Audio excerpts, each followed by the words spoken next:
Hello everyone, my name is Amy, this is The Opinionated Woman, and welcome back to Crafty Reads, the series where I make some kind of crafty art, and I talk to you about the last 5 books that I read. This piece I'm finally going to be finishing today. I had some, time to ruminate on it, and some pieces you know what it's about immediately, and with this one I didn't, and now I know. So I know how to finish it off. So I've added this off camera because I didn't want to do it with pressure and fuck it up. You see that little kitty walking away from the camera. I lost my darling boy in January, and it broke my fucking heart. And that is, it appears, what this piece is about. So I'm just going to finish it off while I talk to you about the last 5 books that I read. So the first book we're starting off with is Blood Like Magic by Lizelle Sambury. This is a near future sort of setting where like technology is a little bit ahead of ours. So it gives us a lot of cool aspects to add into the story. But we're following our main character Voya, who's part of this witchy family. And in the witch society, you don't have your powers up until you get your first period, and when you get your first period you get your calling, which is one of your ancestors coming to you to give you a task. You need to complete that task in order to get your powers. So this happens to Voya. She gets her task and it's to destroy her first love, and she's now like, oh well, for crying out loud, like that's not a really good calling, and it's a really harsh calling, especially in her family where they don't do blood magic. So we're following Voya trying to make this decision. She really struggles with making decisions in life as it is. Like she doesn't know, she can't see her future. She doesn't know a lot of what she actually wants in life. And it frustrates her family to no end because it's making it so much harder for her to do this calling. But the thing is, this calling is supposed to be testing her and going against her nature, I suppose, in order for her to achieve it. And it's super fucking interesting. There's so much family life in here, which is really great. The technology is super interesting. There's an intriguing plot line about this family member that Voya has completely forgotten. And we go through a whole story of trying to find out why this aunt has been forgotten, and all the while this like ticking time bomb is happening where Voya needs to do this task before the certain date, otherwise she's going to fail her task and she won't get her powers. And if she fails it, one of her family members is going to die, and all of her family members will lose their power. So there's a lot of pressure on this girl. So we go along with her as she tries to discover all of these different mysteries, and while she tries to discover how the hell to complete this task without going completely against who she is. And it's so good. It's so good. The sequel is already announced. It has a cover. I'll put it here. It's stunning, but like Fate, I think it's called. But it sounds super great, and it's definitely a series that I will be carrying along with. Okay, next up we have The Other Misses by Mary Kubica. I'm not going to talk too much about this book because I have a whole ranty vlog about this book. I read this for a one last try for Mary Kubica, which is where I give authors a go, like one last try, to see whether I'm going to bother picking up their titles in the future. And oh my god, this book drove me freaking crazy. There are spoilers in that vlog. Right at the end, because I don't recommend it to anybody. I really don't. It uses one of the most harmful stereotypes that thrillers use on such a consistent basis. It's lazy and it's super harmful. Just to give you a brief overview, we're following a family who's just moved to Maine. They've moved to this island, and we're mainly focused on our main character, Sadie. She has 2 sons, and she's having to take custody of this the daughter of her husband's sister, who's just killed herself. It's their house that they're moving into, and some strange things happen lots of events that people tell Sadie about that she has no recollection of. There's a murder that happens in the community. At one point, we were hearing the narrations from a mistress of her husband, which is not a spoiler. And then I realized that I didn't address this in the vlog. Those secondary storylines just disappear. And it's just not really resolved at all, which I found incredibly weird, like incredibly weird. I thought this book was absolutely shocking, and I don't think you should read it, so don't bother. That's my review. The next book, luckily, that I picked up was a lot more successful, and that was Ghost War by Sarah Moss. This is a very short novel. It was only about 3 hours on audio.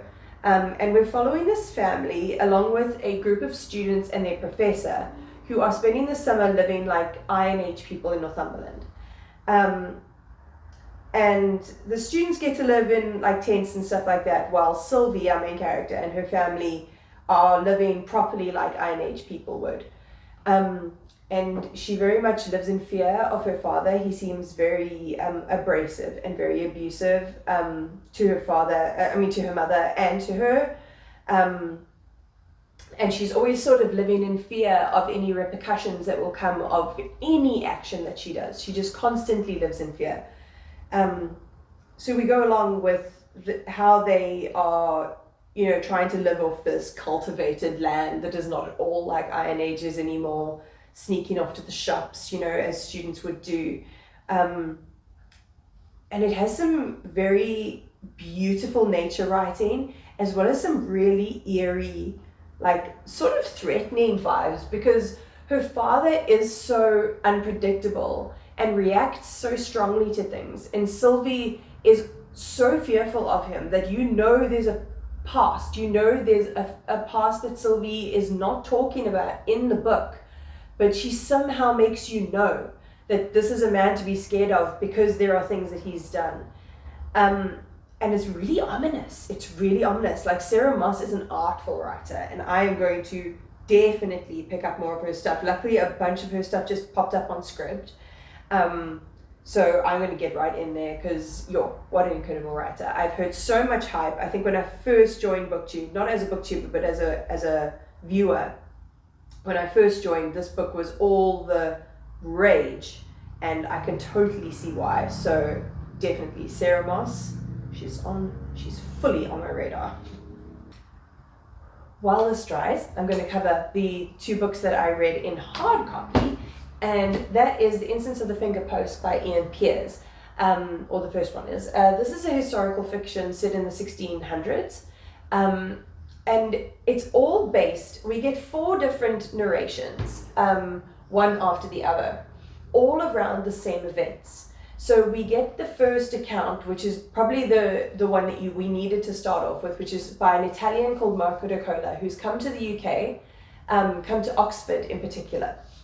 And he has joined up with these people who are learning more about science, more about the body, about anatomy. It was the kind of time when getting hold of corpses was really important for scientific research and things like that. And there's this sort of case that happens where this doctor gets killed, and this girl called Sarah Blundy gets blamed for it.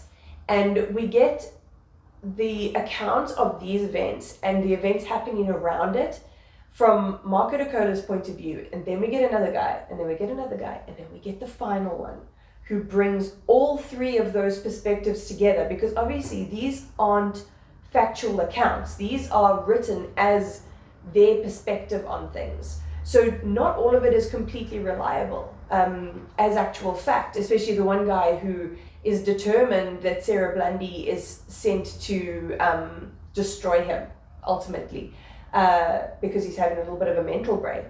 But the final guy brings everything together and sort of brings everything to the forefront, and it's so sneakily tied together. It's just, it's a big old book. It's a big old book, but it manages not to lose any loose ends. It ties things together so beautifully and weaves together actual living characters, like real people, and then fictitious characters to make this blended story that I think was just so well done. It was like a complete surprise. My dad actually gave me this one to borrow from his library because he wanted my thoughts. So if you watch this, Dad, those are my thoughts. Very good, very good. And then finally, because these flies are driving me fucking crazy, the final book I have is I Am by Maggie O'Farrell. If I want to talk about a book that also was getting a lot of hype when I joined BookTube, this is another one. This is a memoir of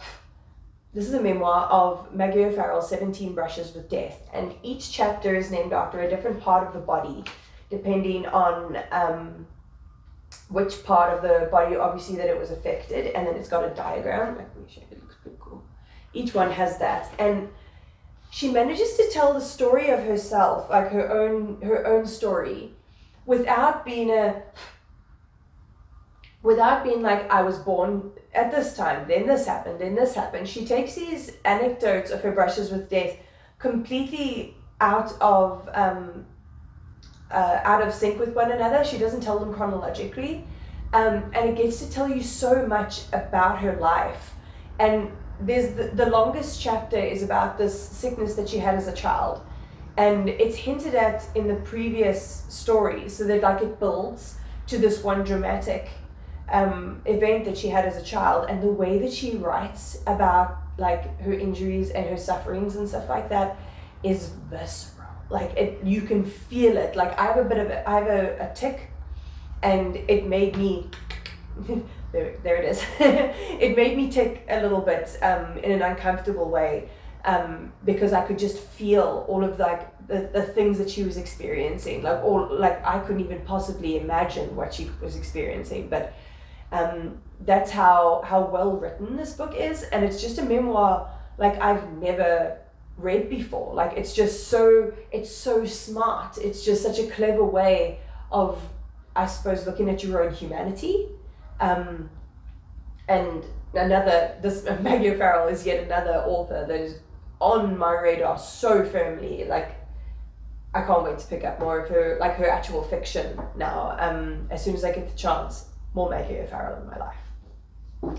And with that, I've finished the piece and I've finished my crafty reads. So I will give you a close-up of the finished object here as I'm talking. This piece has been in the works for a while, but finally it's come together. And in the next crafty reads, we will start something completely brand new. I will have to brainstorm what that's going to be. But if you did enjoy, please give me a like, maybe even a comment, and subscribe, and tickle my bell for notifications. And I'll check you next time.